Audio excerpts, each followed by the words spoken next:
نحمدہ ونصلی علی رسولہ الکریم، اما بعد، اعوذ باللہ من الشیطان الرجیم، بسم اللہ الرحمن الرحیم۔ السلام علیکم ناظرین، میں ہوں آپ کا میزبان رانا ارسل محمود۔ ناظرین، حضرت برہ بنت ابی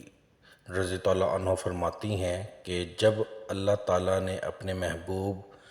حضرت محمد صلی اللہ علیہ وآلہ وسلم کو عزت و تکریم کا تاج پہنایا اور آپ صلی اللہ علیہ وآلہ وسلم کی نبوت کے ابتدائی ایام تھے،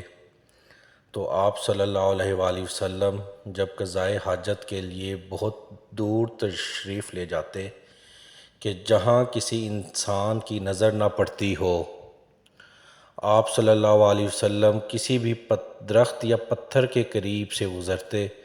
تو ان پتھروں اور درختوں سے آواز آتی، السلام علیکم یا رسول اللہ صلی اللہ علیہ وآلہ وسلم۔ ناظرین، حضرت اللہ تبارک تعالیٰ ہمیں اپنے اور اپنے پیارے محبوب نبی اکرم صلی اللہ علیہ وآلہ وسلم کے بتائے ہوئے راستے پر چلنے کی توفیق اور ہدایت دے، اور ان کے بتائے ہوئے راستے کے مطابق زندگی گزارنے کی توفیق اور ہدایت دے۔ جو بے اولاد ہیں انہیں نیک اور صالح اولاد، جو بیمار ہیں انہیں صحت یاب، جو بے روزگار ہیں انہیں روزگار، اور جو وفات پا چکے ہیں انہیں جنت الفردوس میں اعلیٰ مقام عطا کرے، اور اللہ تبارک تعالیٰ تمام امت مسلمہ اور خاص کر کے ہمارے ملک پاکستان کی حفاظت فرمائے، آمین۔ اللہ حافظ۔